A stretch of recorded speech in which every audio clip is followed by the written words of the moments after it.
स्वस्ति श्री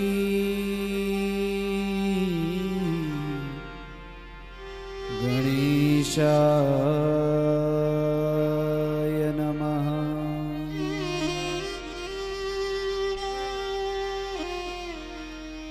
स्वस्ति श्री राधा कृष्णाभ्यां नमः।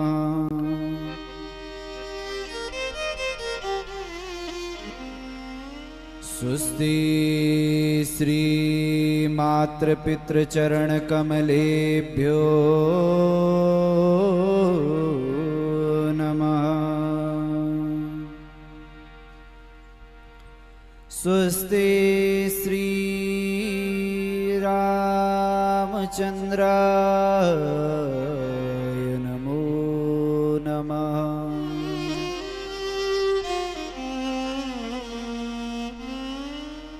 नमः परमहंसाय स्वादित चरण कमल चिन्ह मकरंदा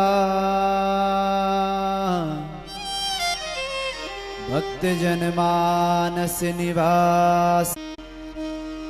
नमामि देवं विश्वेशं श्री महासुदयानिधि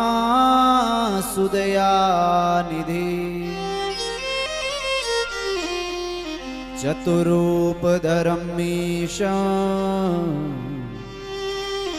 श्री महासुअहं भजे। जय जय श्री राधारमण,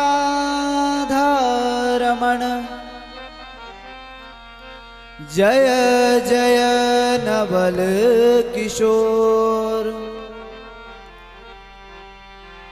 जय गोपी चित चोर प्रभु, जय जय माखन चोर, जय जय माखन चोर। आइए हनुमंत विराजिए, कथा कहूँ मति अनुसार, प्रेम सहित गादी धरो पधारिए पवन कुमार। जय सद्गुरुदेव भगवान की जय। जय जय श्री राधे।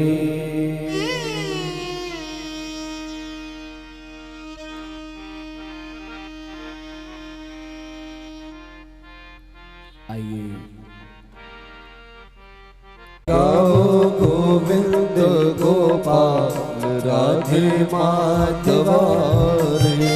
गाए माधवा रे कृष्ण माधवा रे, राधे माधवा रे कृष्ण माधवा रे। गाओ हे गाओ हे गाओ गोविंद गोपाल राधे माधव।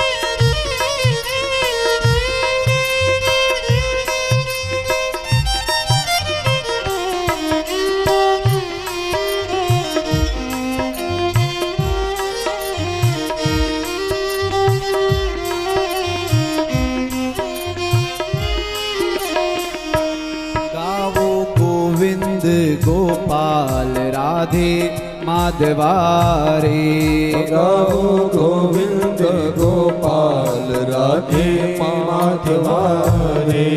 राधे माधवा रे कृष्ण माधवा रे।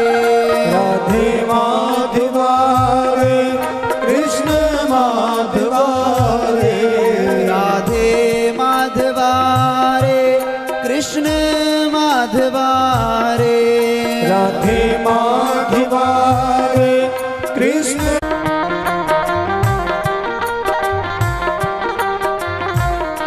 गौ माता जाती है ठीक उसी प्रकार से जैसे उनके अंदर वात्सल्यता है अपने बच्चे के प्रति, ठीक उसी प्रकार जहाँ भागवत की कथा होती है भक्तों के लिए भक्त वत्सल बन करके मैं भागवत की कथा में उपस्थित हो जाता हूं। तो भूल गए क्या? थोड़ा जोर से बोलो, और जोर से बोलो। मनुष्य ज्ञाने नहीं ना पशु भी समान। क्या अंतर? राजा की बुद्धि चकरा गई। वापस घर में आए, भ्रमण करते हुए वापस जा रहे थे, क्योंकि अब खोपड़ी में क्या वास कर गया? किसने वास किया बोलो? कलयुग ने। और जैसे ही कलयुग ने वास किया महाराज, अब बुद्धि, राजा की बुद्धि, वो तो बड़ा गुणवान, बड़ा धार्मिक, जिसके कुल में दान दिया जाता है, जिसके कुल में मान बढ़ाया जाता है। आज वो राजा परीक्षित भ्रमण करते करते एक किसी ऋषि के यहां पहुंचते हैं। महाराज शमिक ऋषि के आश्रम में पहुंचते हैं। वहां पर ऋषि साधना कर रहे होते हैं। बहुत ध्यान देकर के सुनना। और ऋषि गए, महाराज ऋषि बैठे हैं तपस्या करने, क्योंकि राजा परीक्षित के मस्तक पर कलयुग ने प्रवेश कर लिया है। जिसकी बुद्धि में कली घुस जाए, जिसके बुद्धि में कलयुग घुस जाए, समझ लेना वो अपहृत कुछ भी इस प्रकार के व्यभिचार कर सकता है। महाराज देखा, नीचे मरा हुआ सर्प था। बाण निकाला और उस बाण की नोक से उस सर्प को उठाया। देखा, अरे ऋषि, राजा आया हुआ है, अभिमान हो गया। उसे रहो बस।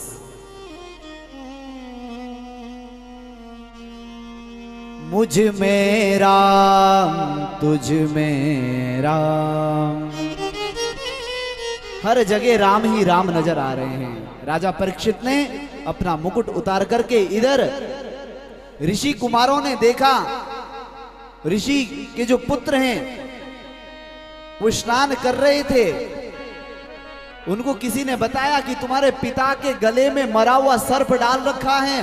उन्होंने देर ही नहीं करी, वहीं से जल निकाला और महाराज श्राप दे दिया। इति लंघित मर्यादम तक्षक सप्तमेहनि दक्ष यतिस्म कुलागारम। महाराज श्राप दे दिया।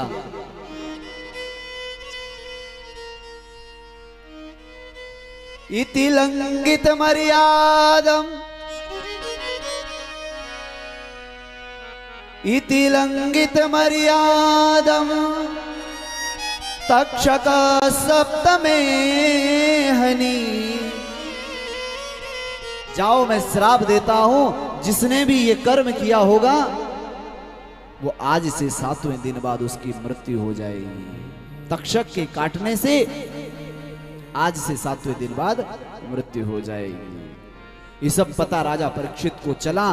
राजा परीक्षित के पास जैसे ही पता चला, उनके पिता को सुध आई। अरे क्या हुआ, किसने ये कृत्य किया? बोले महाराज, जिसने भी किया होगा मैंने उसको श्राप दे दिया, वो चाहे कोई हो, मैंने श्राप दे दिया, आज से 7वें दिन बाद उसकी मृत्यु हो जाएगी।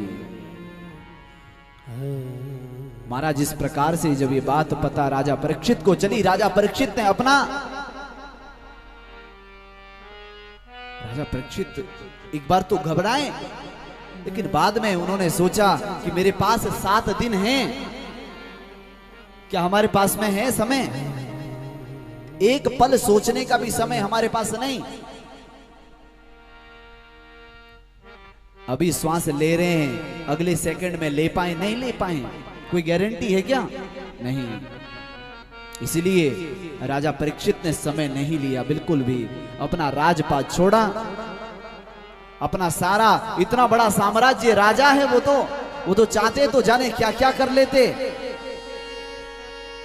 अगर आपको हमको कह दें कि महाराज आपके पास में 7 दिन का समय है, 7 दिन बाद यहां से जाना पड़ेगा, तो सबसे पहले क्या करोगे? बोलो बोलो।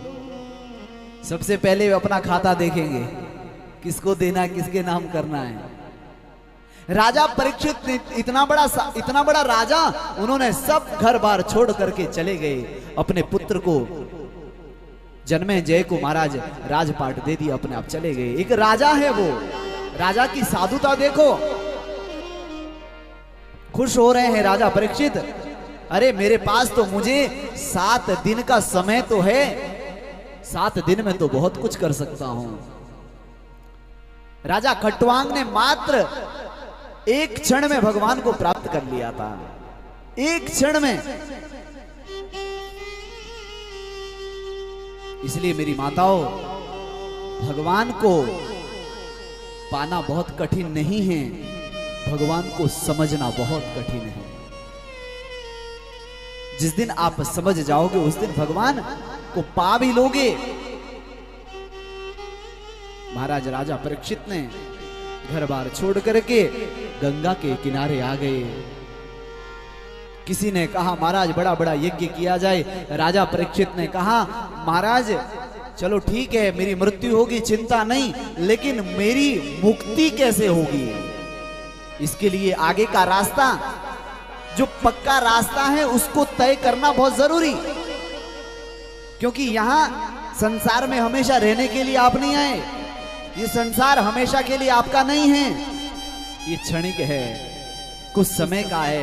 एक राजा को वो श्राप लगा, जाओ 7 दिन बाद तुम्हारी मृत्यु हो जाएगी। लेकिन राजा परीक्षित ने क्षणिक भी समय नहीं लगाया।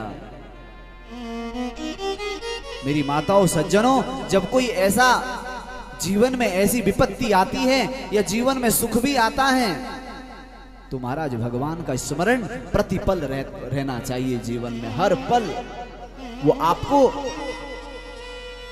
हिम्मत देता है।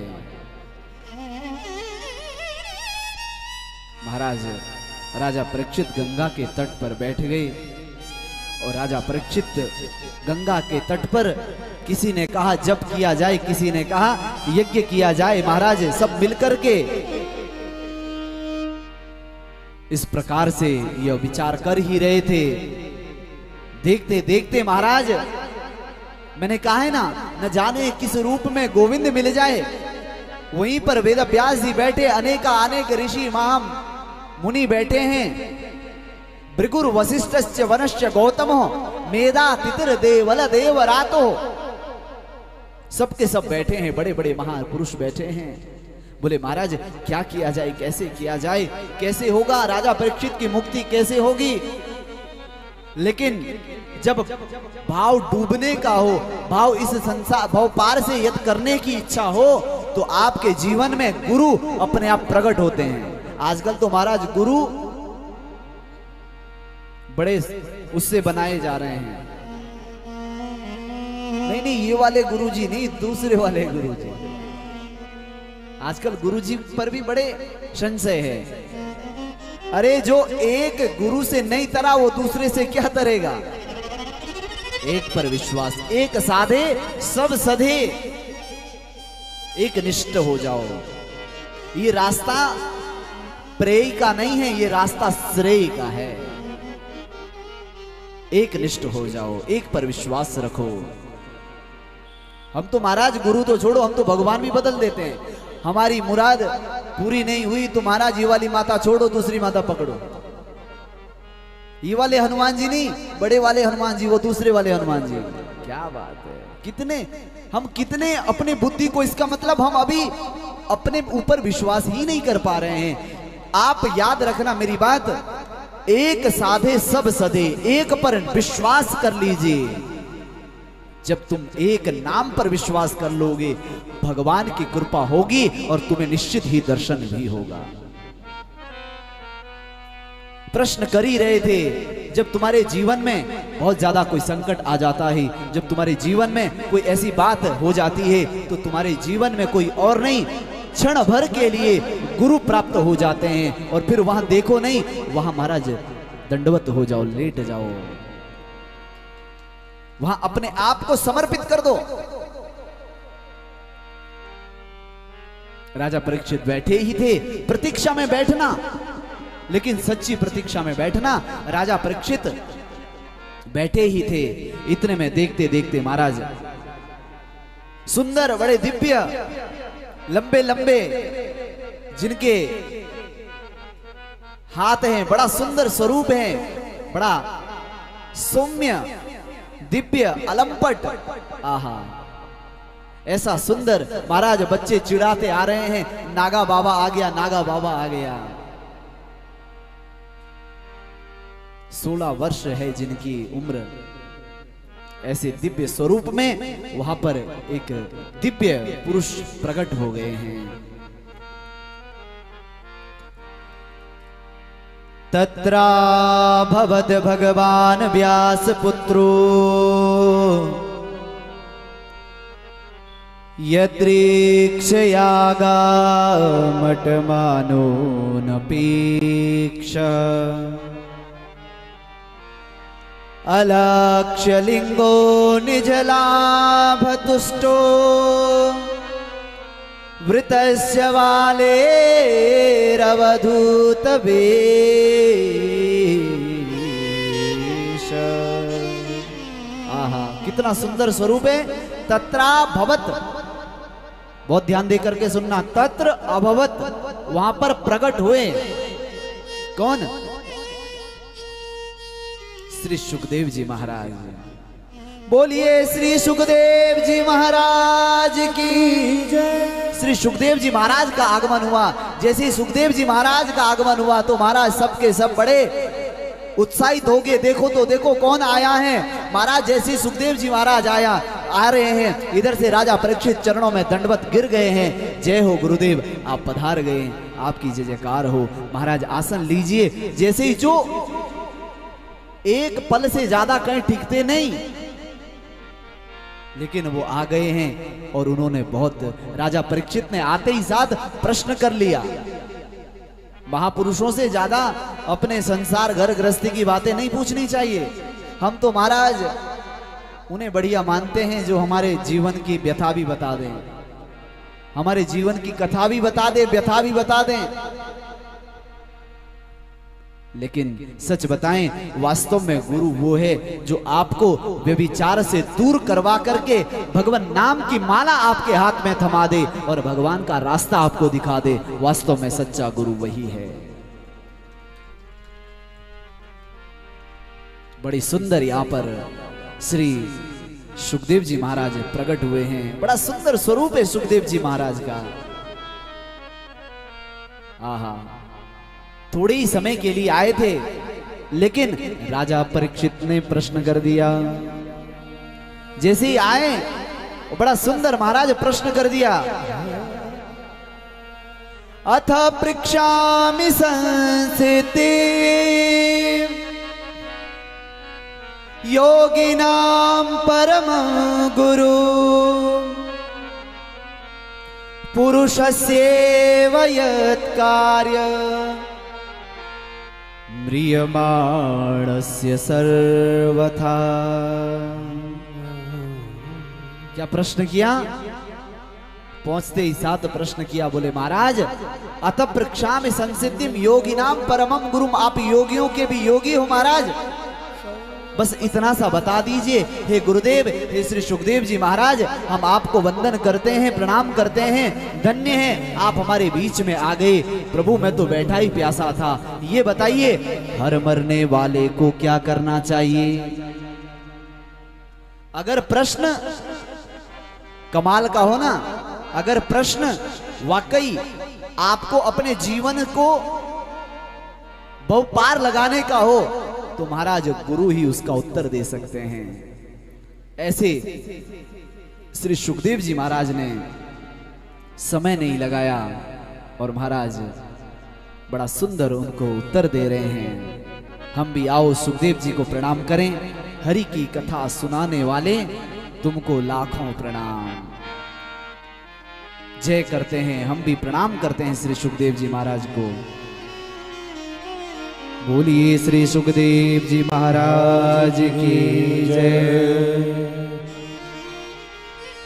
हरि की कथा सुनाने वाले, हरि की कथा सुनाने वाले तुमको लाखों प्रणाम, तुमको लाखों प्रणाम। हरि की कथा सुनाने वाले, हरि की कथा सुनाने वाले, तुमको लाखों प्रणाम, तुमको लाखों प्रणाम। हरि की कथा सुनाने वाले, हरि की कथा सुनाने वाले, तुमको लाखों प्रणाम, तुमको लाखों प्रणाम। हरि की कथा सुनाने वाले, हरि की कथा सुनाने वाले, तुमको लाखों प्रणाम, तुमको लाखों प्रणाम।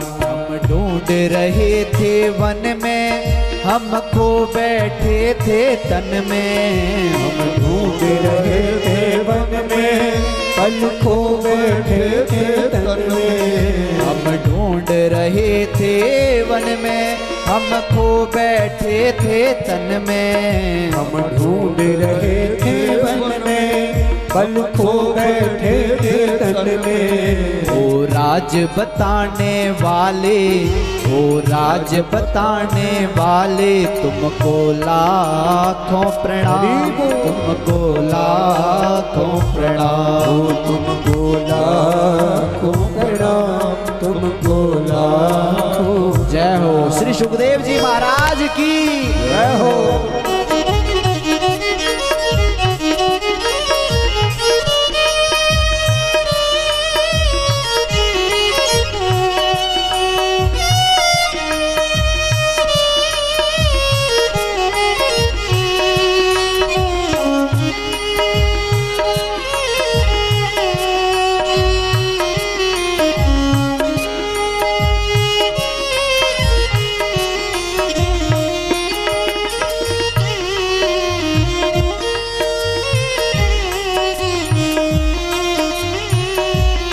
हम क्या कर रहे हैं इस संसार में? हे गुरुदेव, आपका आगमन हो गया। हम तो इस संसार में डूबे हुए थे। हम इस भवसागर में, भवसागर से पार कैसे होंगे? हम तो काल रूपी व्याघ्र के मुख में जा रहे हैं। लेकिन गुरुदेव, हमें विश्वास है आप आ गए हो ना, तो हमें विश्वास है हमें भव पार लगाओगे। लेकर विष का प्याला जा रहे थे यम के गाला। लेकर विषयों का प्याला जा रहे थे यम के गाला। लेकर विषयों का प्याला जा रहे थे यम के गाला। लेकर विषयों का प्याला जा रहे थे यम के गाला। वो सुधा पिलाने वाले, वो सुधा पिलाने वाले, तुमको लाखों प्रणाम, तुमको लाखों प्रणाम, तुमको लाखों प्रणाम, तुमको लाखों प्रणाम। जय हो। हरि बोल। श्री सुखदेव जी महाराज की जय हो।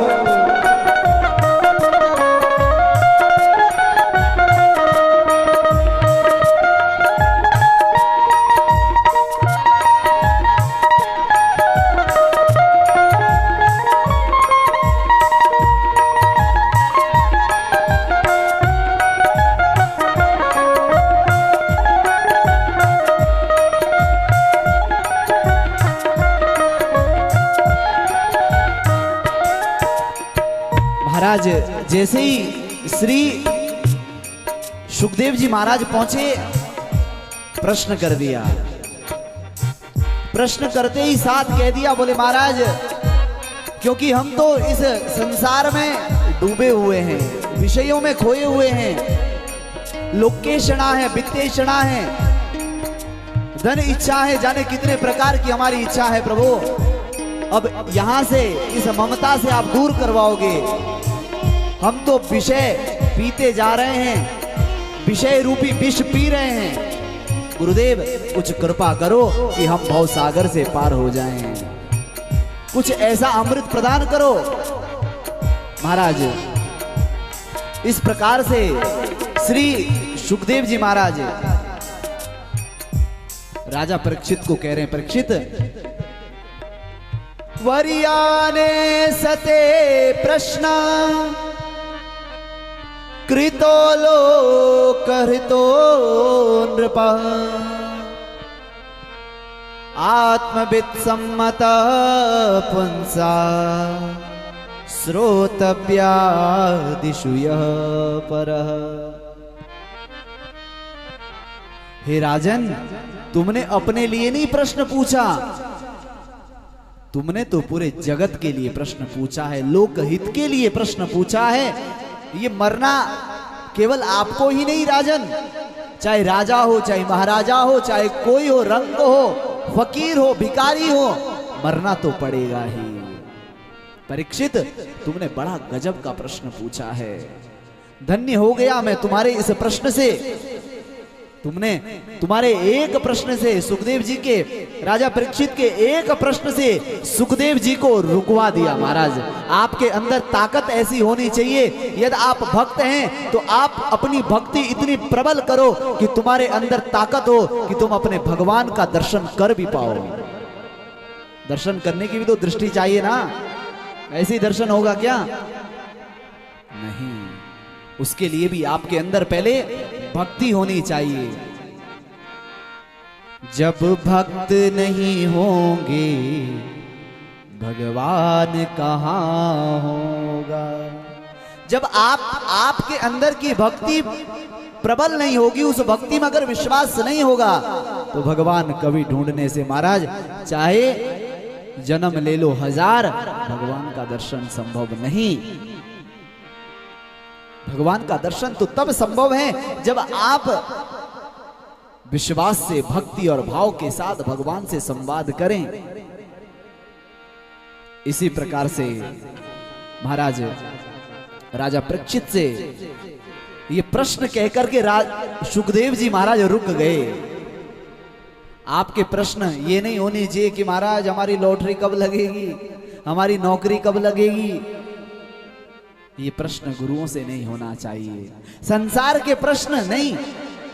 वो तो तुम्हें भी पता है, तुम कर्म करोगे तो फल मिलेगा, कर्म करोगे ही नहीं तो फल कहां से मिलेगा। लेकिन वास्तविकता ये है कि तुम विश्वास करके देखना।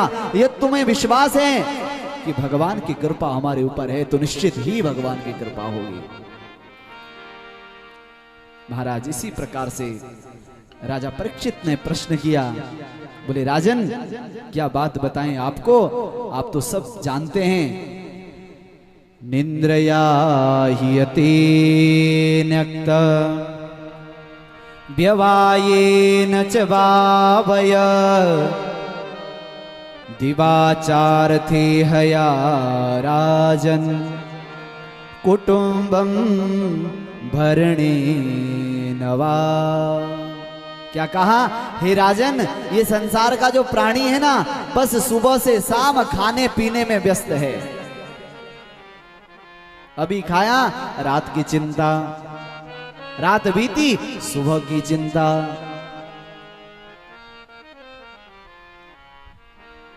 दिवस गया ये खाई के, रात गवाई सोए। कर दिया ना जीवन खराब। सुबह से शाम बस एक ही इच्छा महाराज, बस।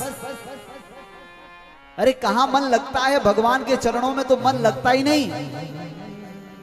अगर कोई महाराज नाटक दिखाने वाले आ जाए तो माताओं का तो एक सीरियल है कि महाराज वो टीवी के सामने जो सीरियल है वो ना छूट जाए। बाकी तो छूटे ना छूटे, लेकिन सीरियल ना छूट जाए। जैसी लत आपको उसको देखने की है, थोड़ा सा जरा कृष्ण नाम जपने की लत लगा लेना और अपनी आत्मा में कृष्ण नाम रूपी लत उसे अब भाव के माध्यम से अंदर प्रवेश करवाना। देखना निश्चित ही आपकी आत्मा जब प्रातः काल जब आप जगोगे तो आप बड़े आनंदित महसूस होंगे, अपने आप को बड़ा खुश देखोगे। लेकिन महाराज ये संसार तो बस यूं ही लोग अपना समय व्यतीत कर रहे हैं। राजा परीक्षित से प्रश्न किए। इस प्रकार से प्रश्न करते हुए महाराज राजा परीक्षित ने बारंबार प्रश्न किए। बोले महाराज ये वास्तविकता है। हे राजन, तस्माद् भारत सर्वात्मा भगवानीश्वरो हरि श्रोतव्य कीर्तितव्यश्च स्मरस्तेश्च क्षताभयम्। हे राजन, अपने आप को भगवान से जोड़ दो, भगवान की कथा को अधिक से अधिक श्रवण करो। जितनी ज्यादा भगवान की कथा आप श्रवण करोगे उतना आनंद आपके जीवन में आएगा। राजन, आप चिंता ना करो। इस प्रकार से महाराज राजा खटवांग ने तो 2 पल में ही भगवान को प्राप्त कर लिया। परीक्षित, तुम्हारे पास तो 7 दिन हैं। कितने दिन हैं? 7 दिन। प्यार से बोलो राधे राधे। देखो, कथा में जब हम बैठते हैं ना तो पैर इकट्ठा करके नहीं बैठना चाहिए, सीधे बैठना चाहिए, एकदम पालथी मार करके। ये बड़ा, मैंने बोला है ना आपको कि मतलब 3 घंटे भी बैठते हैं तो महाराज आपको बड़ी तकलीफ हो जाती है। क्या करोगे अगर 3 घंटा भी ना बैठ पाओ, 2 घंटे भी ठीक से ना बैठ पाओ? ये आप नहीं, ये आप क्योंकि आपका पाप आपको बैठने नहीं दे रहा है, क्योंकि वो नहीं चाहता है कि ये कथा सुने। अगर कथा सुने तो पाप कैसे रहेगा अंदर? अगर कथा सुन ली तो महाराज वो पाप धीरे धीरे दूर होगा। वो पीड़ा आपको नहीं हो रही है, वो पाप को हो रही है। इसलिए अपने आप को तरोताजा होकर के बैठ, आनंद से बैठा करके रखो। ऐसे ही महाराज बोले, महाराज देखो आगे प्रसंग भी वही आ रहा है। क्या कहा कि सबसे पहले राजन क्या करना सीखो? जितासनो जित श्वासो जित संगो जितेन्द्रिय स्थूले भगवतो रूपे मनः संधारयि धिया। हे राजन, सबसे पहले तो जितासनो, अपने आसन को जीतो। आसन का मतलब एक जगह पर देर तक बैठना सीखो। हम नहीं कह रहे हैं, भागवत जी में लिखा है क्या? जितासनो जित श्वासो, अपने आसन पर काफी देर तक बैठना सीखो। और उसके बाद जब आसन पर बैठ जाते हो तो अपने श्वासों को नियंत्रण रखो। जित संगो जितेन्द्रिय। हे राजन, अब उसके बाद अपना संग जीतो, अपना साथ बड़ा अच्छे लोगों के साथ संग करना चाहिए।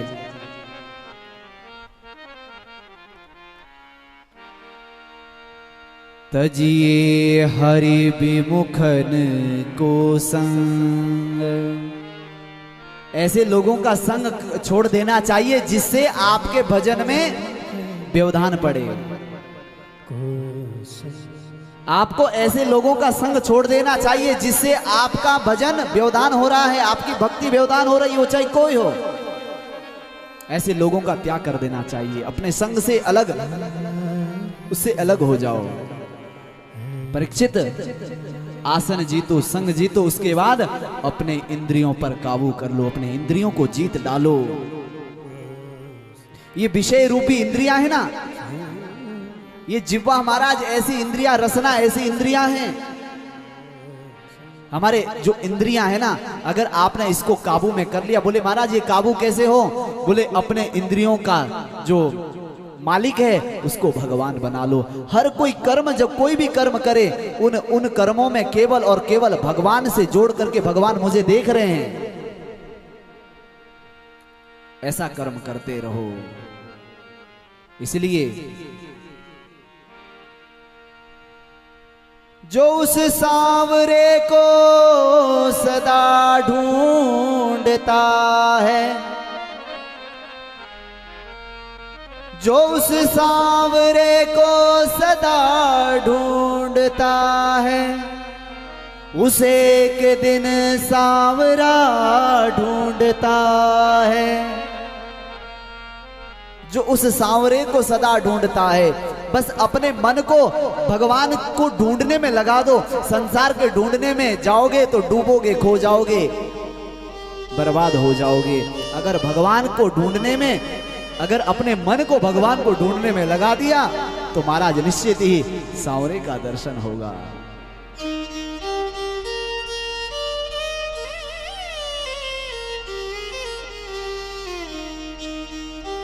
उसको ढूंढने का अमल पड़ चुका है।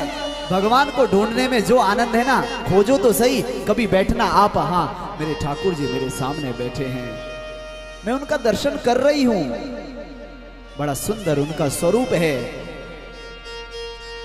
कितनी सुंदर वंशी का वादन करते हैं, आहा। और अब धीरे धीरे आप भगवान का भजन करते रहो, नाम जप करते रहो, करुण होकर के उनको याद करते रहो। तुम याद करोगे, भगवान जरूर याद करेंगे।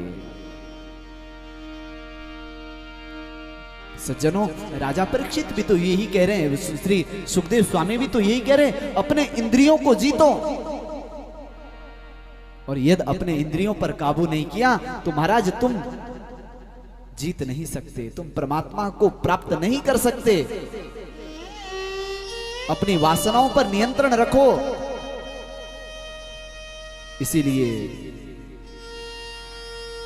महाराज राजा परीक्षित को बड़ी सुंदर यहां पर महिमा बताई। परीक्षित चिंता ना करो।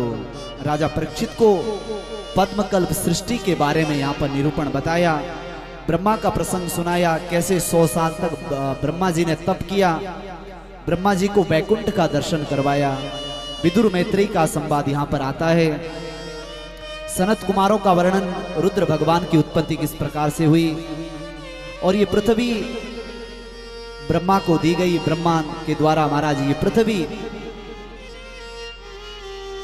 पृथ्वी रसातल में पड़ी थी, जिसमें भगवान का महाराज वराह रूप अवतार हुआ।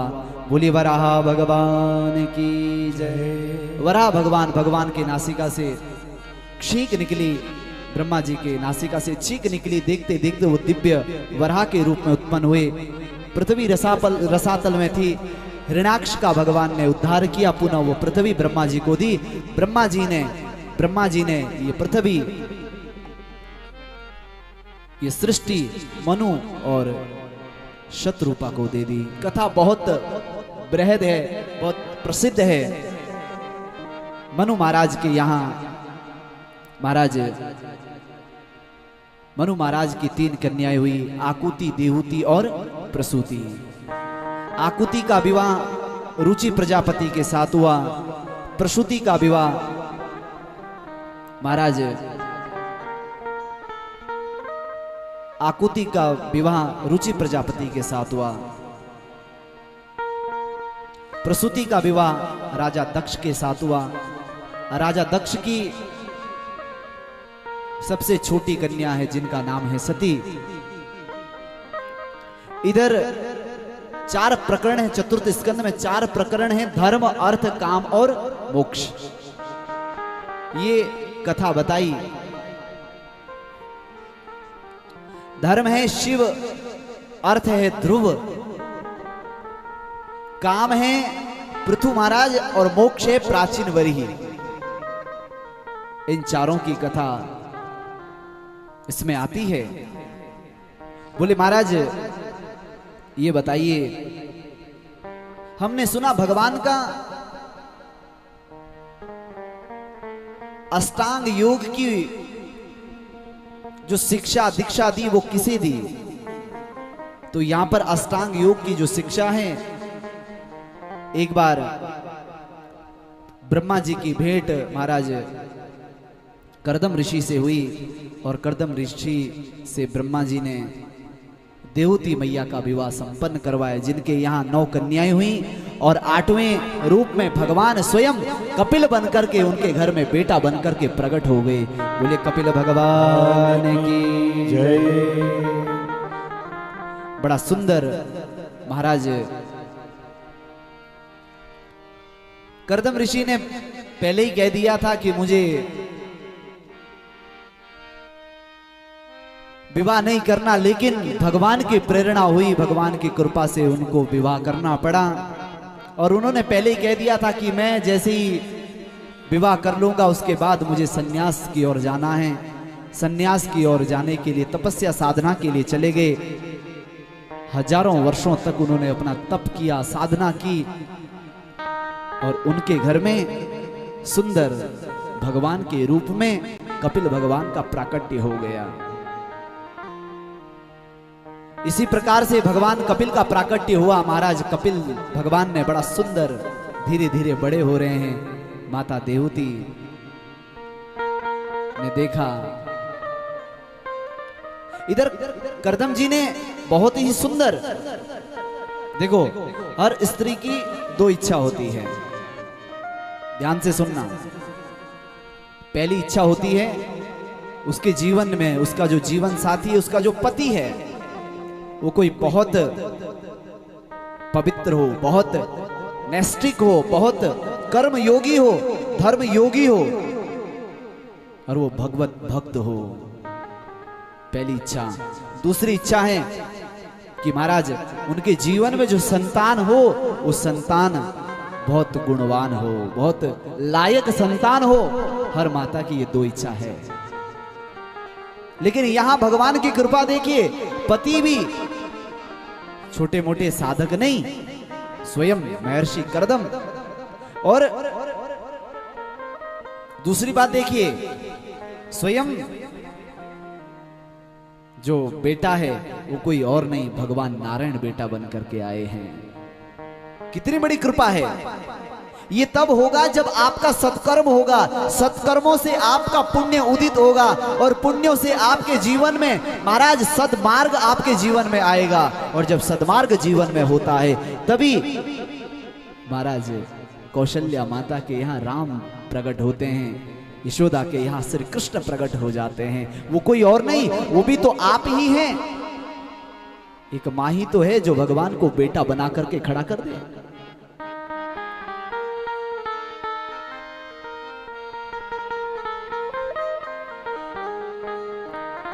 भगवान के लिए सच्चा मन चाहिए, स्वच्छ मन चाहिए, पवित्र मन चाहिए। और जो पवित्र मन से भगवान की साधना करेगा, महाराज निश्चित ही भगवान का निर्मल मन जन सो मोहि पावा, निर्मल मन जन सो मोहि पावा, निर्मल मन जन सो मोहि पावा, निर्मल मन जन सो मोहि पावा। मोहे कपट छल छिद्र न भावा, मोहे कपट छल छिद्र न भावा। निर्मल मन जन सो मोहि पावा, निर्मल मन जन सो मोहि पावा। महाराज राजा श्री कपिल महाराज जी कहते हैं, इधर करदम ऋषि की सेवा से बड़े संतुष्ट करदम ऋषि। तुष्टो हमद्य तव मानवीयमानदाय, शुश्रूषया परमया परया च भक्त्या, यो देहि नामयमति हुस्रुहुत्सृदेहो, नावेक्षितं समुचितं क्षपितु मदर्थे। निर्मल मन जन सो मोहि पावा, निर्मल मन जन सो मोहि पावा। मोहे कपट छल छिद्र न भावा, मोहे कपट छल छिद्र न भावा। मोहे कपट छल छिद्र न भावा, मोहे कपट छल छिद्र न भावा। छल छिद्र न भावा, छल छिद्र न भावा।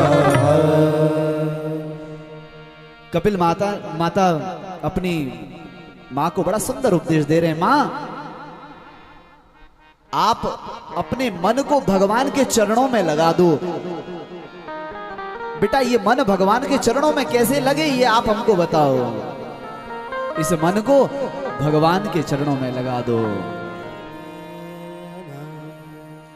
अपने मन को भगवान से जोड़ दो। हे पुत्र,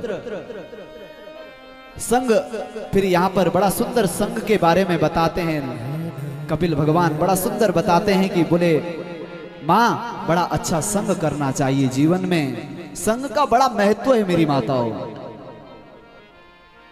तजी मन हारे विमुखन को संग, तजी मन हारे विमुखन को संग, तजी मन हारे विमुखन को संग, तजी मन हरि विमुखन को संग। जे मन से कुमति उपजती है, जे मन से कुमति उपजते है, जे मन से कुमति उपजती है, जे मन से कुमति उपजते है।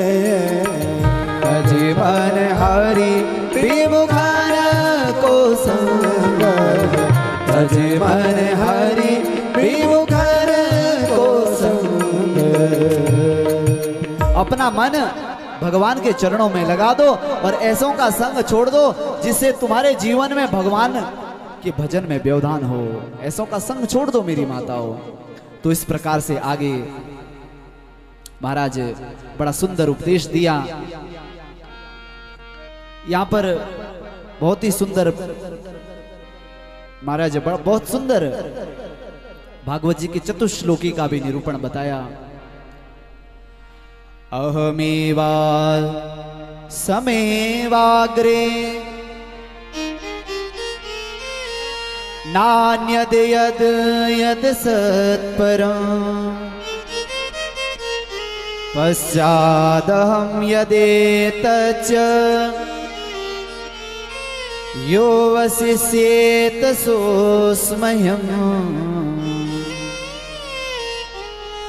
ऋतेऽर्थं यत् प्रतीयेत न प्रतीयेत चात्मनि तद्विद्यादात्मनो मायां यथा भासो यथा तमः यथा महन्ति भूतानि भूतेषु चावचेष्वनो प्रविष्टान्यप्रविष्टानि तथा तेषु न तेष्वहम् ऋतेऽर्थं यत् प्रतीयेत न प्रतीयेत चात्मनि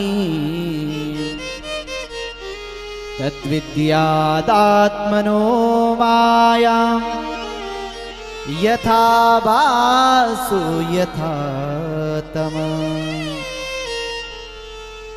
बड़ा सुंदर यहाँ पर महाराज भगवान ने चतुश्लोकी भागवत 4 श्लोकों में भागवत का निरूपण भी बताया। पद्मकल्प की सृष्टि का निरूपण बताया। आगे भगवान ने किस प्रकार से महाराज मनु की जो 3 कन्याएं हैं ये बताइए। प्रसूति का विवाह महाराज राजा दक्ष के साथ हुआ। राजा दक्ष के यहाँ सुखदेव जी कहते हैं परीक्षित राजा दक्ष के यहाँ आज राजा दक्ष के यहाँ माता सती का विवाह भगवान भोलेनाथ से हुआ और भगवान भोलेनाथ को कोई संतान ना हुई। माता सती ने समय रहते ही अपना शरीर जलती हुई अग्नि में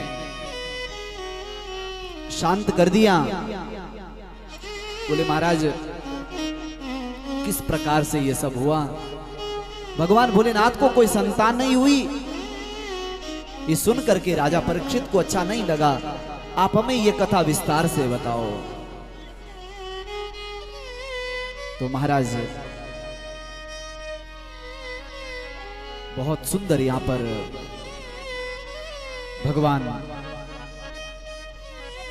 बड़ा सुंदर उपदेश कहते हैं।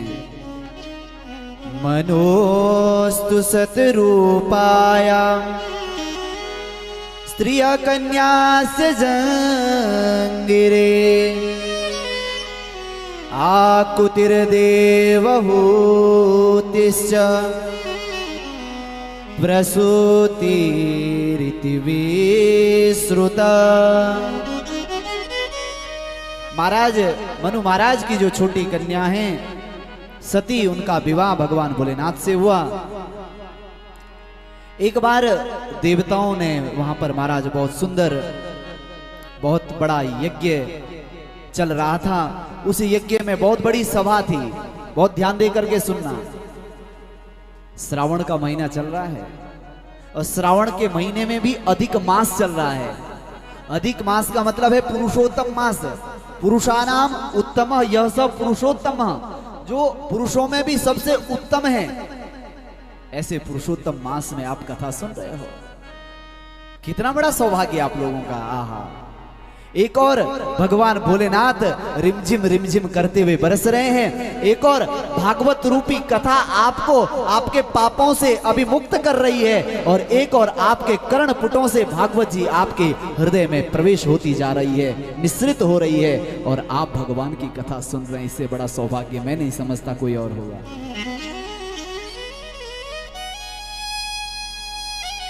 महाराज बड़ा सुंदर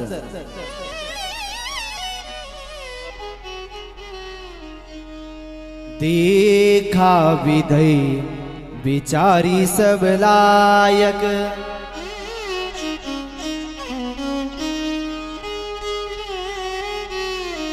दक्ष यकीन प्रजापति नायक, दक्ष यकीन प्रजापति नायक, देखा विधि विचारी सब लायक, देखा विधि विचारी सब लायक, बड़ अधिकार दक्ष जब बड़े अधिकार दक्ष जब पावे, बड़ अधिकार दक्ष जब बड़ अधिकार दक्ष जब पावे, अति अभिमान हृदय तब आवा, अति अभिमान हृदय तब आवा, अति अभिमान हृदय तब आवा, अति अभिमान हृदय तब आवा, अति अभिमान हृदय तब आवा। राजा दक्ष को राजाओं का राजा बना दिया महाराज। राजाओं का भी राजा बना दिया। उसको अपने ऊपर अभिमान हो गया, महाराज मैं तो प्रजापति बन गया हूं, सबसे बड़ा मैं नायक बन गया हूं। अरे अब तो चिंता ही नहीं है, अब तो मैं राजा हूं, अब तो सबको अपने आगे झुकाऊंगा। और जिसके अंदर अभिमान होता है ना महाराज, वो खुद गड्ढे में गिरता है। अभिमान कभी जीवन में नहीं रखना चाहिए। अपने आप को दास भाव मान करके चलो। तुम कितने बड़े ज्ञानी क्यों ना हो, तुम कितने बड़े पंडित क्यों ना हो, तुम कितने बड़े विद्वान क्यों ना हो, अपने आप को जीरो समझ लो, अपने आप को शून्य कर दो। जिस दिन तुम्हारे अंदर अभिमान जागृत होगा, आप अपना पतन शुरू कर रहे हैं। अरे महाराज आपको मालूम है रावण बहुत बुद्धिवान था, बहुत ज्ञानवान था, बहुत धनवान था, बहुत यशवान था। बस एक कमी थी, रावण अभिमानी था। रावण रथ बिरथ रघुराई। रावण रथ में है और मेरे राम जी बिना रथ के हैं, लेकिन फिर भी मेरे राम जी बिना रथ में होकर के भी महाराज यदि तुम धर्म का कार्य कर रहे हैं, तुम यदि सत्य के मार्ग पर खड़े हो तो तुम्हारा कोई बाल बांका नहीं कर सकता, कभी नहीं।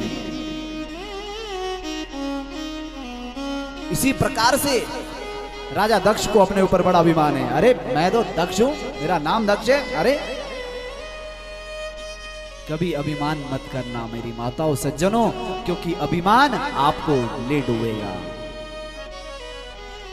कुछ लोग होते ना अपने आप को बड़ा दिखावा करते हैं साहब, दिखावे से बचिए। पूतना भी गई थी, पूतना भी गई, अपना असली रूप आप वही दिखाओ जो हो।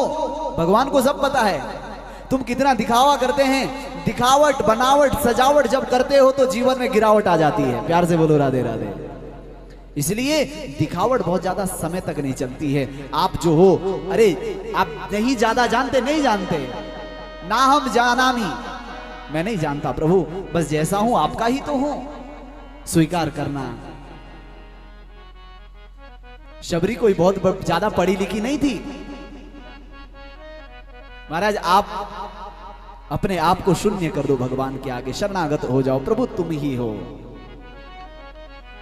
राजा दक्ष को अपने ऊपर अभिमान हुआ, और राजा दक्ष को जब अपने ऊपर अभिमान हुआ तो महाराज राजा दक्ष ने क्या किया, बैठे थे बड़ी सभा में, भगवान भोलेनाथ का आना हुआ। जैसे ही भगवान भोलेनाथ का आना हुआ तो राजा दक्ष, महाराज भगवान भोलेनाथ बैठे थे, राजा दक्ष का आना हुआ, देखा अरे ये तो मेरा दामाद है और मुझे देख करके खड़ा नहीं होता है। मुझे देख करके आप सम्मान खुद का खो रहे हैं, आप सम्मान अपना खो रहे हैं। जिसको सम्मान की चाह ही नहीं उसको अपमान से भी कोई लेना देना नहीं है। अपमान किसका होता है, जिसको सम्मान की भूख होती है। लेकिन मेरी माताओं, देखते देखते आज श्री भगवान भोलेनाथ ने सोचा अपने राम नाम की धुन में मस्त हैं, राम नाम जप रहे हैं। इधर से राजा दक्ष आए, राजा दक्ष ने देखा अरे मुझे देख करके खड़े नहीं हुए, दामाद है मेरा ये और मुझे देख करके खड़ा नहीं हो रहे हैं, ये उचित नहीं। उन्होंने उसमें अपना अपमान समझ लिया। बस यहीं से महाराज क्या हो गया, मन में जब एक बार आ जाता है ना कि यहां से मेरा सम्मान नहीं हुआ, अपमान नहीं हुआ, तो समझ लेना फिर पतन का कारण है। महाराज बड़ा क्लेश, बड़ा मन में बहुत ज्यादा कुंठा उत्पन्न हो रही है। भगवान भोलेनाथ अपना माला जप रहे हैं, अरे ये भगवान शिव को गाली दे रहे हैं, गालियों पे उतर आए, ऐसी ऐसी गालियां दे रहे हैं महाराज, राम बचाए। भगवान के जो गण हैं, भगवान भोलेनाथ के जो गण हैं, वो आपस में लड़ रहे हैं, राजा दक्ष के जो सेनापति उनके साथ लड़ रहे हैं। भगवान भोलेनाथ ने सोचा अब यहां पर ज्यादा देर तक रहना ठीक नहीं है, अपना सम्मान बचाना मौन रहने में ही आनंद है।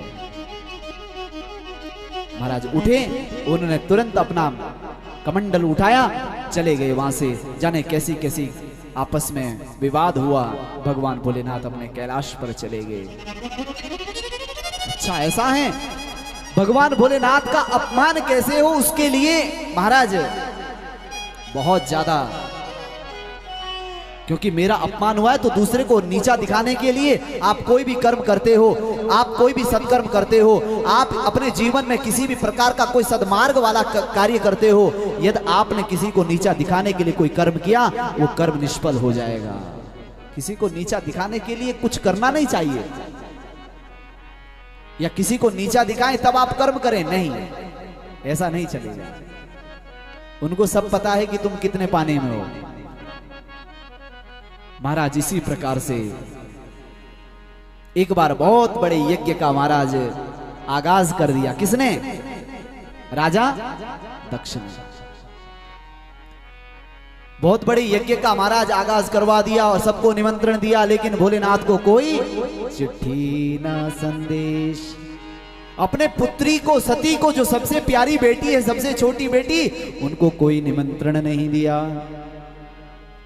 बहुत ध्यान दे करके सुनना। उनको कोई निमंत्रण नहीं मिला। माता सती ने बहुत समय व्यतीत हो गया, मेरे मायके से कोई चिट्ठी कोई संदेश नहीं। लेकिन इधर जब महाराज सबने देखा, राजा दक्ष ने भगवान शिव का अपमान करने के लिए आज बहुत बड़े यज्ञ का आयोजन करवाया हुआ है। लेकिन वो यज्ञ इसलिए हो रहा है कि मैं शिव को ना बुलाऊं। बिना शिव के भी मैं यज्ञ कर सकता हूं। वैर कर लिया भगवान से। क्या कर लिया? वैर कर लिया। महाराज वैर नहीं करना चाहिए। मैंने कहा है ना, कबीरा खड़ा बाजार में सबकी मांगे खैर, ना कहू से दोस्ती, ना कहू से बैर, ना कहू से बैर। किसी को बहुत हृदय पर भी मत लगाओ और किसी से वैर भी मत करो। सच्चा प्रेमी आपका वही है जो आपके साथ में कंधे से कंधा मिला करके साथ दे, वो सच्चा है। क्योंकि आजकल विश्वासघात बहुत हो रहा है। आज तो प्रेम तो रहा ही नहीं, आज तो सिर्फ स्वार्थ रह गया। मेरा आपसे कितना स्वार्थ है, बस स्वार्थ के लिए रिश्ते रह गए हैं। इसलिए माताओं, सज्जनों, विश्वास अगर करना है तो केवल और केवल मेरे ठाकुर जी पर विश्वास करो। संसार में तो विश्वास रहा नहीं। राजा दक्ष ने शिव का अपमान समझा। भगवान शिव को अपमान करने के लिए बहुत बड़ा यज्ञ करवाया, सबको निमंत्रण दिया, अपनी 16 की 16 कन्याओं को निमंत्रण दिया। लेकिन माता सती को कोई निमंत्रण नहीं दिया, जानबूझ करके। यज्ञ हो रहा है हरिद्वार के कनखल में, बड़े बड़े महाराज वहां पर देवता आ रहे हैं, हवाई यानों से आ रहे हैं, उड़ते हुए महाराज बड़े बड़े कैलाश से होकर के उनकी बहनें जा रही है। अरे कैलाश में तो सन्नाटा छाया हुआ है, उनको पता नहीं है क्या? भेजना चाहिए था निमंत्रण, निमंत्रण नहीं भेजा। बोले नहीं। भगवान भोलेनाथ पहले समाधि में थे। माता सती बाहर जाओ अंदर जाओ, मेरे मायके में तो यज्ञ है। और अक्सर होता ही है माताओं के यहाँ, अगर मायके में थोड़ा सा भी कोई कार्य होता है तो महाराज बड़ी उत्सुकता रहती है जाने की, है ना? बड़ी उत्सुकता। अरे पिता के यहाँ यज्ञ, पिता ने बुलाए ना बुलाए उसमें क्या हो सकता है, कोई भूल रही गई हो। लेकिन वहां भूल नहीं है, वहां जानबूझ करके बुलाया जा रहा है। भगवान शिव को तो बात सब पता थी। अब ये सब घटनाएं कैसे हो, किस प्रकार से होगा? बहुत बड़ा यज्ञ का आयोजन करवाए, सबको निमंत्रण है, सारे देवताओं को आह्वान करके बुला करके रखा है, लेकिन शिव को नहीं बुलाया है, जानबूझ करके नहीं बुलाया। इधर महाराज माता सती बड़ा आग्रह करती, विमान जा रहे हैं कनखल की तरफ को, माता सती देख रही कि हाँ अरे ये विमान तो जा रहे हैं, क्या बात है, ऐसा क्या है हमारे, ऐसी क्या क्या क्या हो रहा है हमारे यहाँ, हमारे मायके में क्या हो रहा है? भगवान शिव से पूछने लगी, स्वामी बताओ ना हमारे यहाँ क्या हो रहा है? बोले तुम्हारे पिता ने यज्ञ किया है जिसमें हमको कोई निमंत्रण नहीं है सती, तहां जाए कल्याण न हुई। महाराज पूछने लगी, पूछे तव शिव कहे मखुरानी, पूछे शिव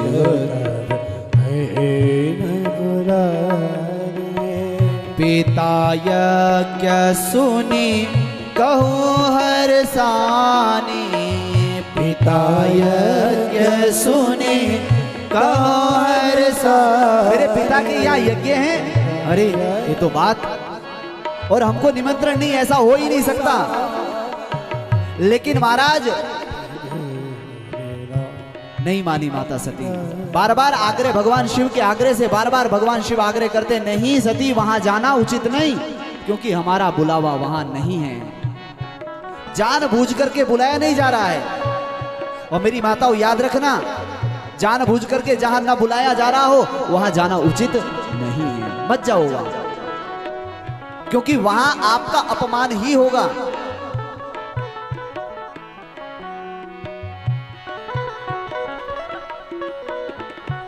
लेकिन माता सती ने बहुत हट लगा ली। ऐसा हो सकता है मेरे पिता ना मुझे बुलाएं? ऐसा तो कदापि नहीं होगा। लेकिन मैं आपसे आज्ञा चाहती हूं कि स्वामी चलिए आप भी। बोले नहीं देवी, ताहा जाय कल्याण न होई। वहां जाने से देवी कल्याण नहीं होगा, मैं आपको बता रहा हूं। इसलिए माताओं, अपने पति के वाक्यों पर अमल होना चाहिए। अपने पति के वाक्य पर अमल होना चाहिए। लेकिन माता सती एक न मानी। भगवान शिव बार बार, माता सती बाहर जाती अंदर आती, अरे मैं जाऊं नहीं जाऊं, जाऊं नहीं जाऊं, बार बार पुकार करती है। यहां से जाऊं तो पति का, महाराज पति के बात का विक्षेप, और न जाऊं तो पिता का यज्ञ। धर्म संकट हो गया माता सती को, क्या करना। बाहर तक जाती, फिर वापस आती, प्रभु जाऊं, फिर वापस आती, प्रभु बताओ। भगवान शिव ने कहा, देवी सो करो जो तुम्हारी मति करे, बस हमने कह दिया, तहां जाए कल्याण ना होई। ये जो 3 हटे हैं ना, बड़ी गजब की है। राजहट, बालहट और माताओं को पता है त्रिया हट।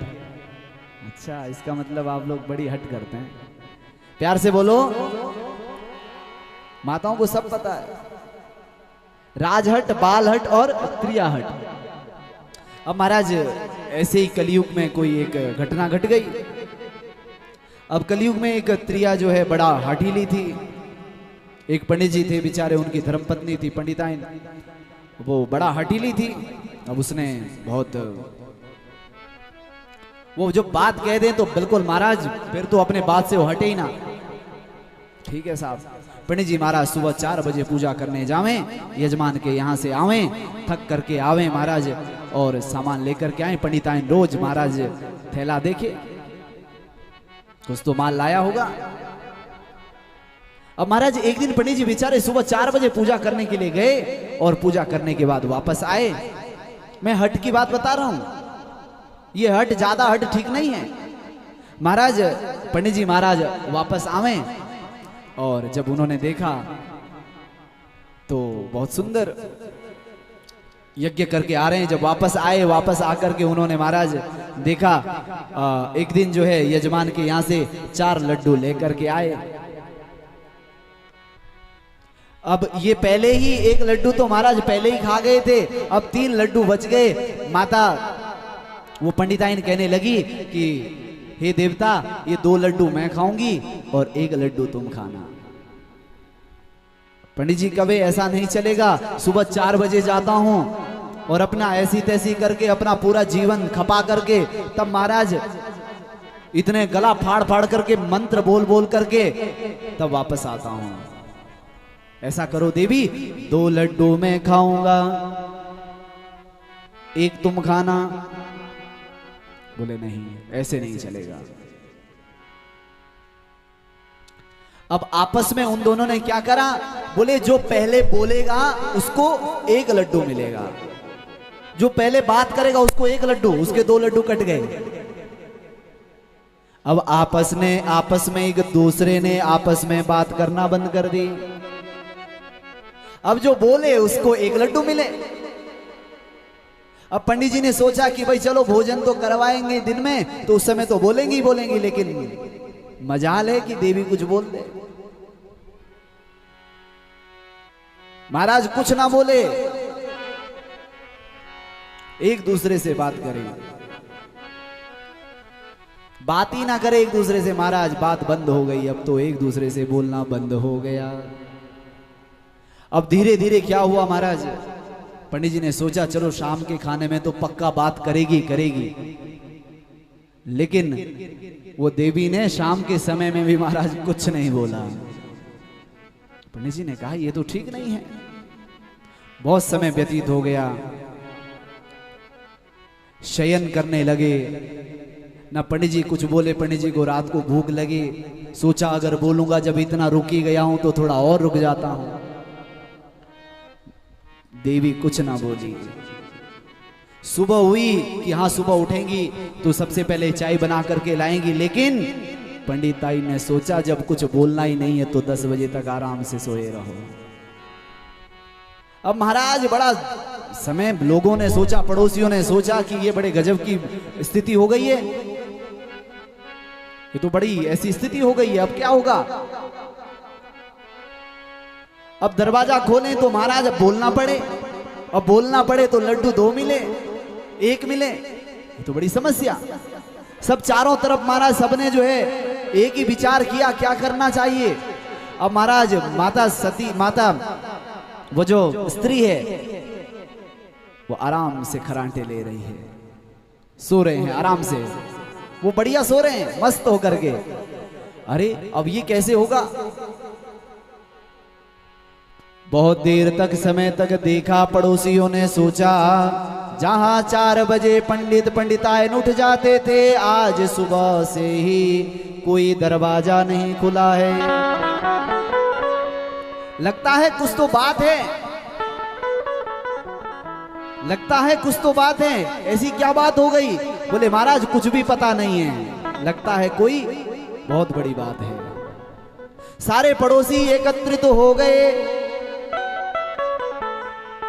अब दरवाजा खोलने के लिए पड़ोसी आए। पड़ोसियों ने कहा जरा दरवाजा खोलो। दरवाजा खोले तो लड्डू मिले 1, क्योंकि बोलना पड़े। बहुत समय व्यतीत हो गया महाराज, बहुत ध्यान दे करके सुनना। बहुत समय व्यतीत हो गया। अब क्या हुआ महाराज, जैसे ही पड़ोसियों ने सोचा बहुत समय व्यतीत हो गया है, अब क्या करना चाहिए। बोले कुछ नहीं। पड़ोसियों ने क्या किया, उठ करके महाराज दरवाजा तोड़ दिया और दोनों के दोनों सोए हैं। पड़ोसियों ने सोचा लगता है दोनों के दोनों राम नाम सत्य हो गए। पड़ोसियों ने ज्यादा देर नहीं लगाई, बांधा, महाराज ले गए शमशान की ओर। कोई बोले ना कुछ ना कुछ। अब कोई कुछ बोले ही ना, कोई कुछ बोल ही नहीं रहा है। अरे जब इतना इंतजार कर लिया, थोड़ा और इंतजार ही सही। बहुत ध्यान देकर के सुनो। कहां लेकर के जा रहे हैं, शमशान में। इतना समय व्यतीत हो गया महाराज, अभी तक कुछ ना बोल रहे हैं। पड़ोसियों ने चिता लगाई। चिता पर महाराज, एक चिता पर एक को रखा, एक चिता पर दूसरे को रखा। अब सबसे पहले पुरुष के महाराज चिता को आग लगाई जा रही है। जैसे ही आग लगाई, जैसे ही गरम गरम आग आने लगी, उठ कूदे और नीचे धड़ाम से महाराज जमीन पर उतरे। कहने लगे हे देवी नीचे उतरो, वो 2 लड्डू तुम खाओ, 1 लड्डू मुझे दे दो, बोल शंकर भगवान की जय। तो ये महाराज त्रिया हट है, ये हट कहीं तक भी जा सकती है। इसलिए माता सती ने अपनी हट मानी कि मुझे जाना है। ये बात, ये विनोद की बात है, लेकिन वास्तव में त्रिया हट, कभी कभी हट बड़े आपको नुकसान कर जाती है। ये हट, ज्यादा हट ठीक नहीं है। इसलिए महाराज अब भगवान भोलेनाथ माता सती को बार बार कहते देवी वहां जाना उचित नहीं है, सो तुम वो करो जो हम आपको बता रहे हैं, वहां जाना आपका ठीक नहीं है। महाराज माता सती ने एक न सुनी। माता सती जैसे यज्ञ में गई और माता सती ने देखा, बोलिए शंकर भगवान की जय। माता सती ने अपने मन में विचार किया, अब तो महाराज जाना चाहिए। गई। जैसे ही माता सती उस यज्ञ में गई, देखा सब वहां पर महाराज सबके वहां आसन लगे हैं, एक दूसरे का आसन लगा है, बड़े बड़े देवताओं के आसन लगे हैं। पहले तो किसी ने स्वागत के लिए कोई खड़ा नहीं हुआ, बेटी की कोई कुशलात नहीं पूछ रहा है, किसी ने कुछ पूछा ही नहीं महाराज। सब मिलकर के सब अपने स्थान पर अपना अपना स्थान ग्रहण कर रहे हैं, लेकिन माता सती को किसी ने ये तक नहीं पूछा बेटी तेरा आना कैसा हो। पिता की तरफ देख रही तो पिता मुंह घुमा दे रहे हैं। महाराज माता सती को अपने ऊपर बड़ा कष्ट हुआ। ठीक कह रहे थे मेरे पति। गई उस यज्ञ में देखा, उस यज्ञ में देखा जाकर के, उस यज्ञ में जाकर के देखा तो वहां पर भगवान शिव का कोई स्थान नहीं। मेरी माताओं, जहां पर जब आपका विवाह हो जाए उसके बाद यदि आपके पति का सम्मान खोया जा रहा है तो आपका भी वो अपमान है, वो आपका भी अपमान है।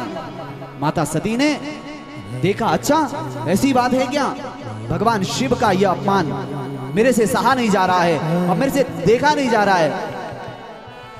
सादर भले ही मिली एक माता, भगनी मिली बहुत मुस्काता। केवल मां ने कुशलात पूछी बेटी कैसे आना हुआ, और किसी ने कुछ पूछा ही नहीं।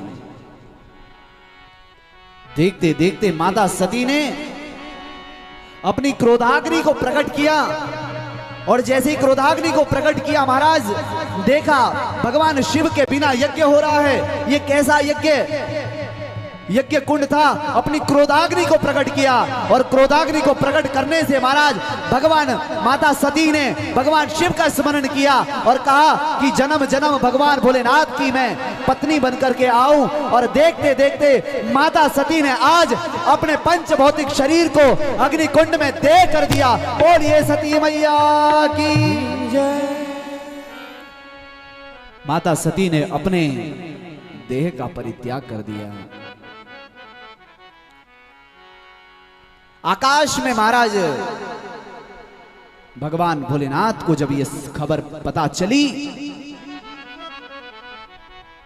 भगवान भोलेनाथ विकराल हो गए, अपनी जटा को जमीन पर पटका और वीरभद्र को कहा, वीरभद्र जाओ, जिसने जैसा जैसा कर्म किया है उसको वैसे वैसे कर्म का फल देकर के आओ, जाओ। मैं तुम्हें सांकेतिक करता हूं।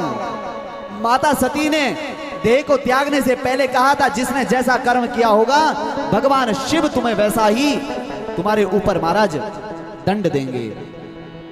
जैसे ही जमीन अपनी जटा को जमीन पर पटका, वीरभद्र को प्रकट किया और वीरभद्र को कहा, वीरभद्र जाओ, जिसने जैसा कर्म किया है उसको वैसा फल दे करके आओ। जब तुम भगवान की निंदा कर सकते हो, हरि हरि निंदा कराई जई।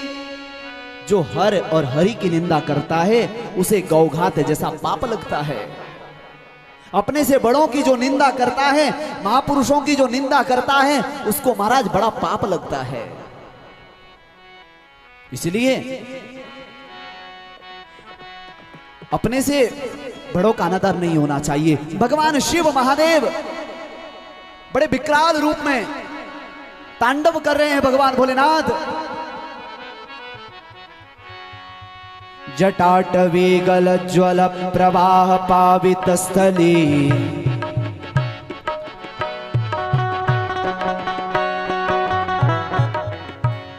जटाटवी गलज्वल प्रवाह पावित स्थले, गलेवलंब्य लंबितांबुजंग तुंग मालिका।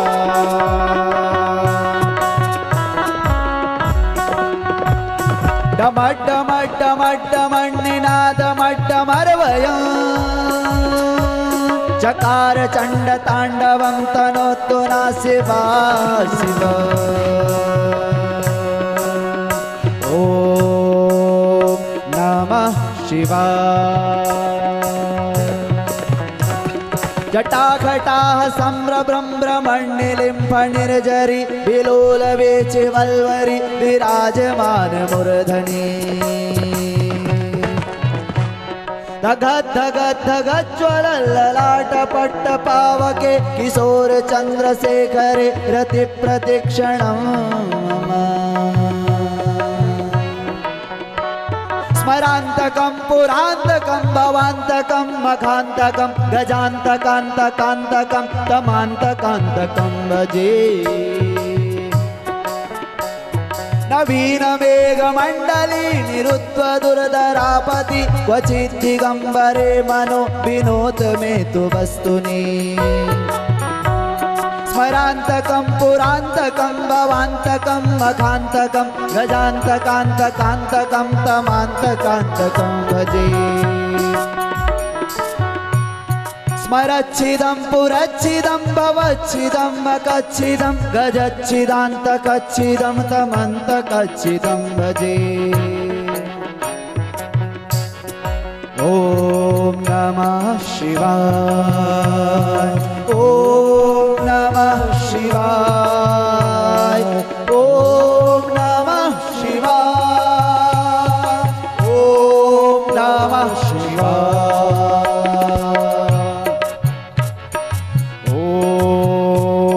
नमः शिवाय ॐ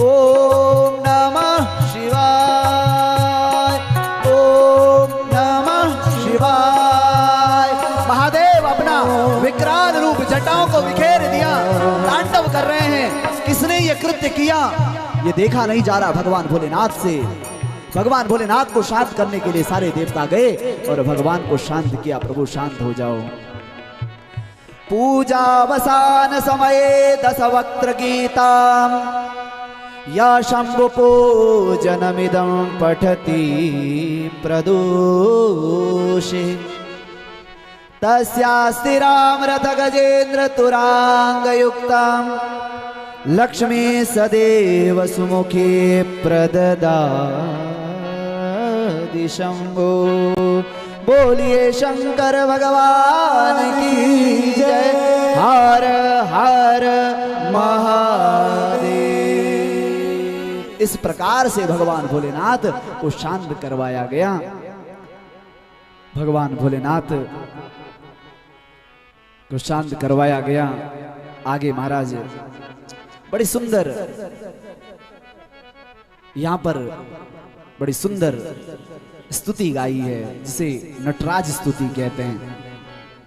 आओ हम भी भगवान को स्मरण करें, फिर थोड़ी कथा, फिर उसके बाद वाणी को विराम। चलिए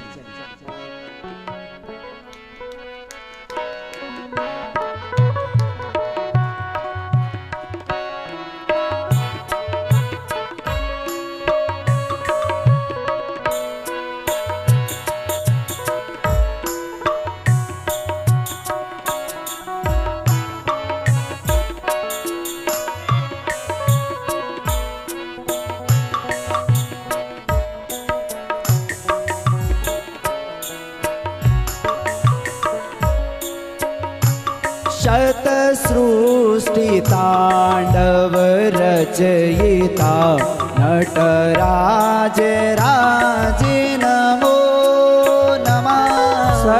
सृष्टि तांडव रचयिता नटराज राज नमो नमः। सृष्टि तांडव रचयिता नटराज राज नमो नमः। सृष्टि तांडव रचयिता नटराज राज नमो नमः।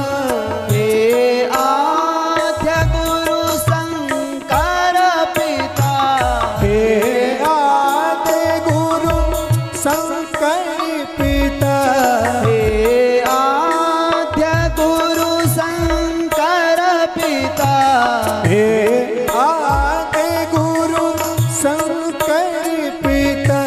नटराज राज नमो नमः। सृष्टि तांडव रचयिता जय हो नटराज राज नमो नमः। सृष्टि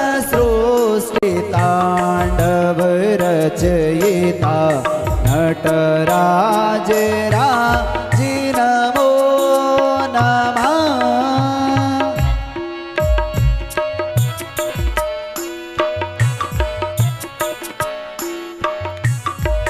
जय हो। हे महादेव, आपकी दिव्य लीला है प्रभु। आप संपूर्ण जगत का कल्याण करते हैं। आप तो नटराज हैं, नटों के नागर हैं आप। हे प्रभु, गंभीर नाद मृदंगना दब के उरे ब्रह्मांड गंभीर नाद मृदंगना दब के उरे ब्रह्मांडना। गंभीर नाद मृदंगना दब के उरे ब्रह्मांड गंभीर नाद मृदंग महादेव हर हर के गुरे ब्रह्मादेवा। नीत होत नाद प्रचंड नित होत नाद प्रचंड नटराज राज नमो नमः। सदा सृष्टि रचयिता नटराज हे महादेव, हे प्रभु, सदा आप दिव्य हैं प्रभु। जय हो। रचयिता नटराज राज नमो नमः। जय हो। दोनों हाथ उठा करके मस्ती में जय हो।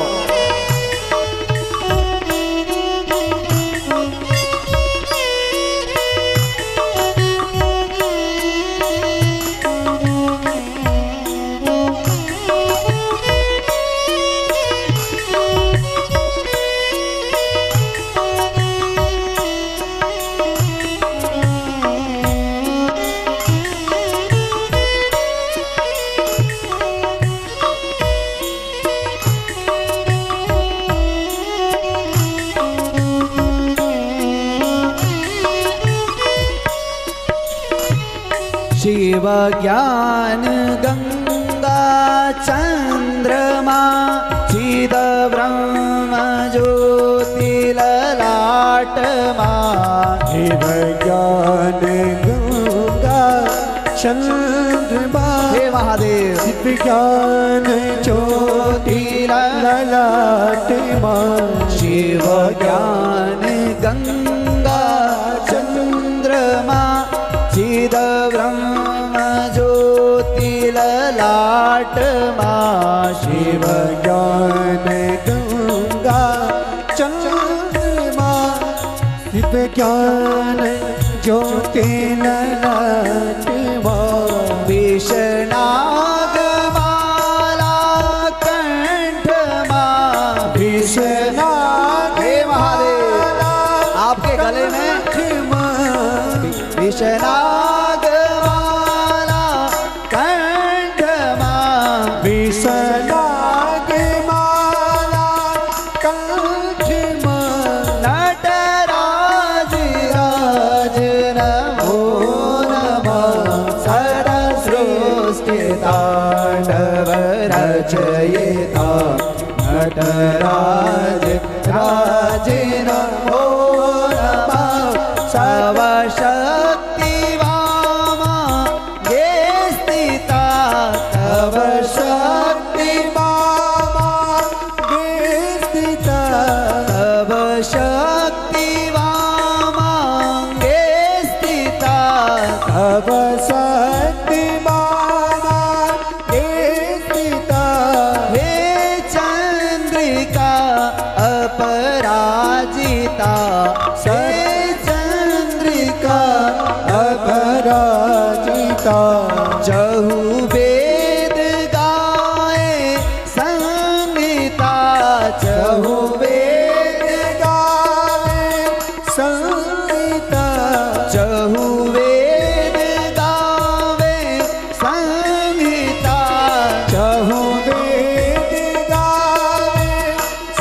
महादेव। नटराज राजे नमो नमः। सत सृष्टि तांडव रचयिता नटराज राज नमो नमः। सत सृष्टि तांडव रचयिता नटराज राज नमो नमः। नटराज राज नमो नमः। नटराज राज नमो नमः।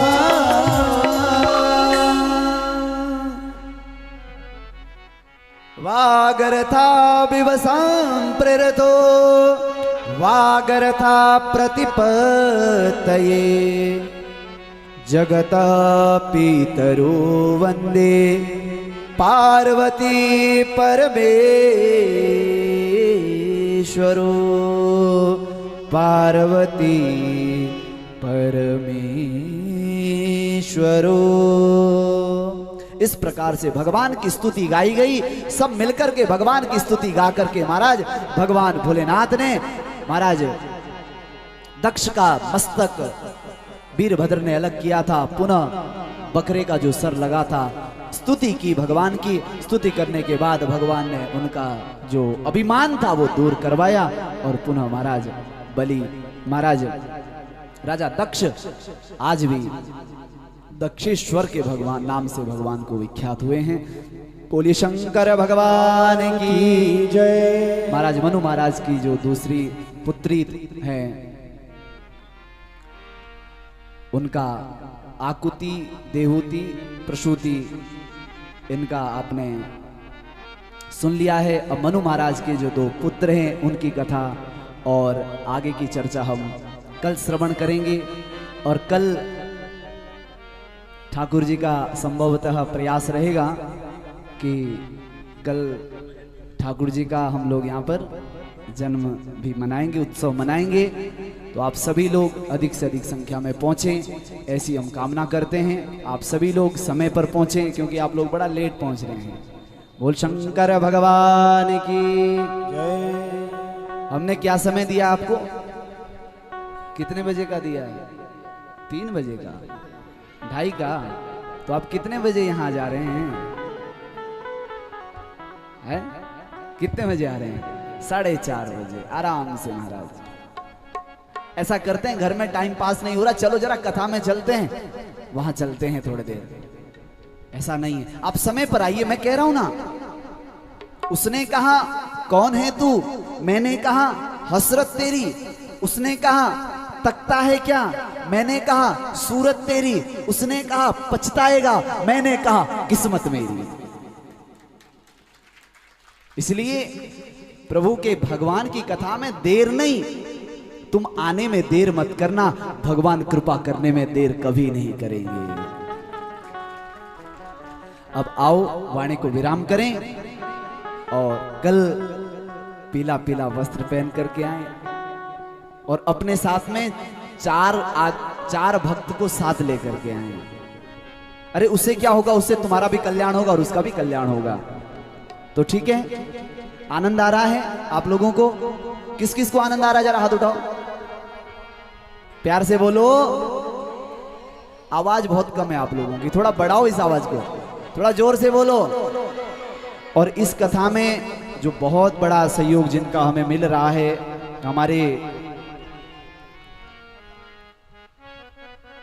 हमारे श्री मुकुल मिश्रा जी, गोविंद मिश्रा जी, हमारे गोविंद जी, कहाँ हैं गोविंद जी हमारे? बहुत बड़ा सहयोग आपका मिल रहा है। मुकुल शर्मा जी, और मुकुल जी का तो बेचारे हनुमान जी का रूप हमने उनको दे रखा है कि आप हमारे इस यज्ञ के हनुमान जी हैं। बहुत बड़ा सहयोग।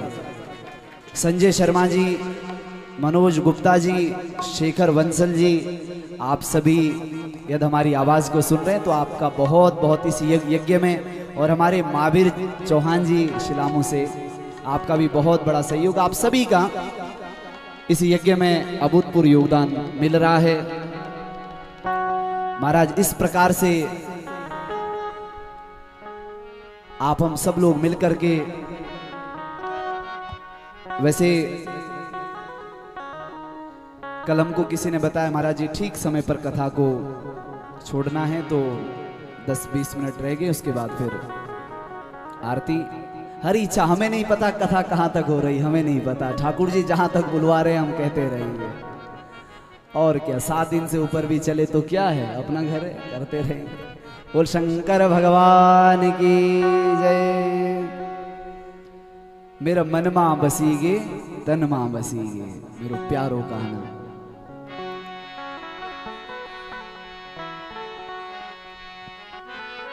अच्छा, ऐसा तो नहीं कहीं आपको गढ़वाली भजन ही समझ में ना आ रहे हो? आ रहे हैं समझ में? अरे कुछ बोल ही नहीं रहे आप, आ रहे हैं ना? बोले शंकर भगवान की जय।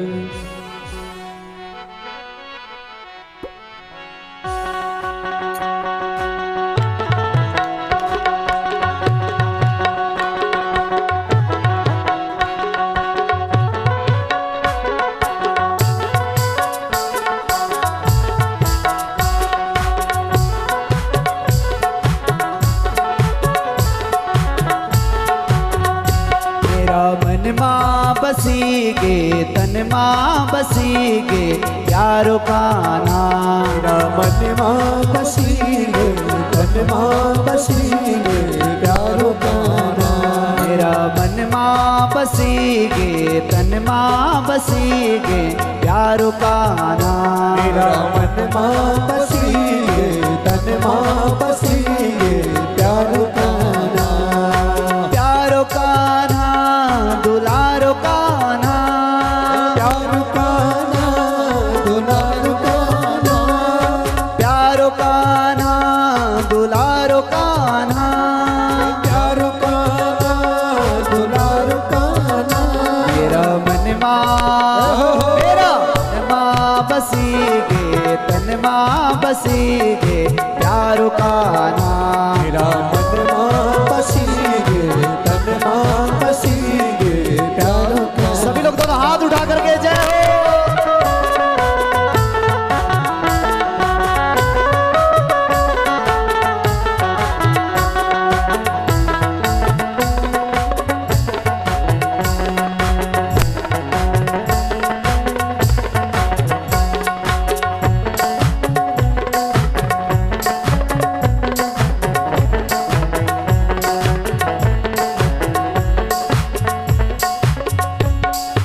बाकी मुस्कान मेरा मन मां बसीगे।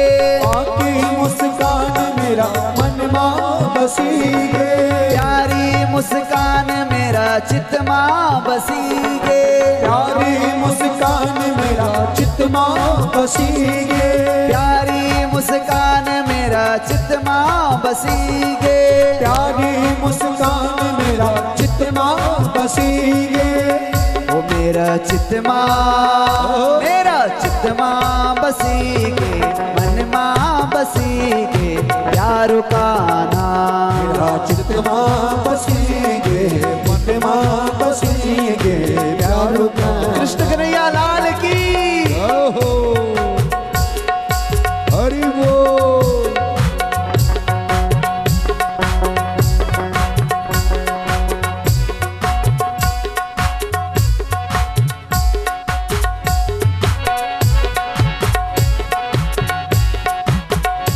मस्ती में झूमे जय हो।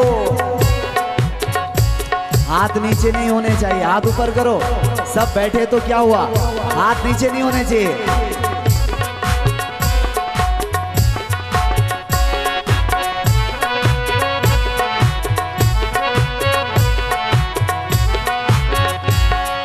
मुरली की धुन मेरा मन मां रमीगे। मुरली की धुन मेरा मन मां रमीगे। मुरली की धुन मेरा मन मां रमीगे। मुरली की धुन मेरा मन मां रमीगे।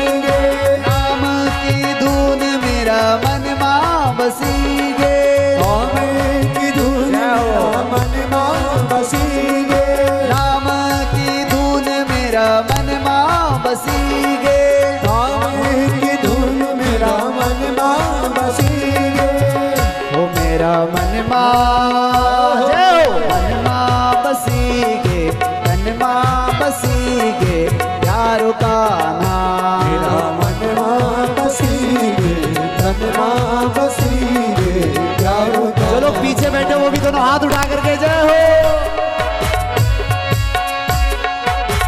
हो, एक बार कहिए श्री राधे।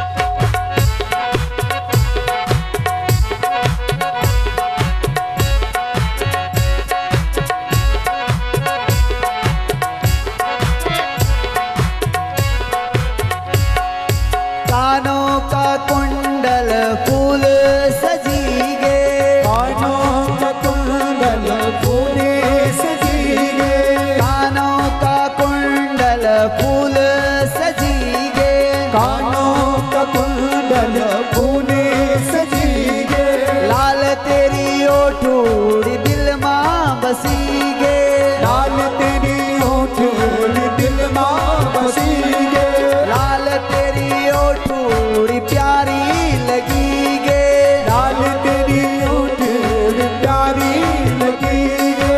दोनों हाथ उठाइए। हो लाल ओठूड़ी तेरी प्यारी लगीगे, लाल ओठूड़ी तेरी प्यारी लगीगे। हो मेरा मनमा बसीगे तनमा बसीगे प्यारो का नाम मेरा मनमा बसीगे तनमा बसीगे। सभी लोग मस्ती में दोनों हाथ उठाइए जय हो।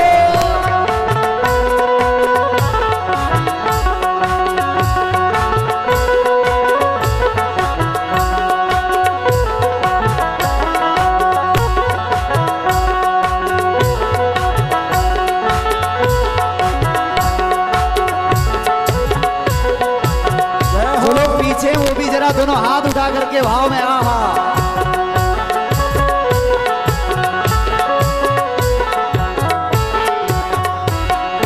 प्यारो का ना दुलारो का ना, ये प्यारो का ना दुलारो का ना।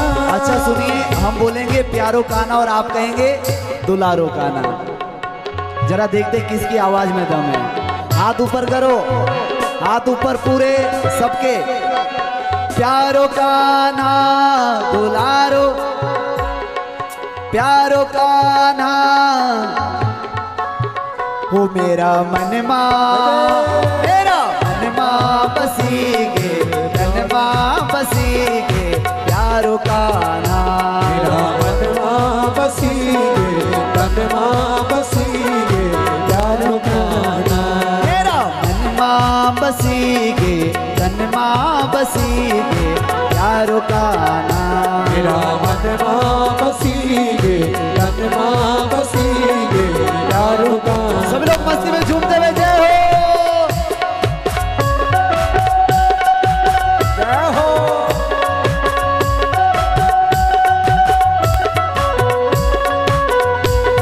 कृष्ण कन्हैया लाल की।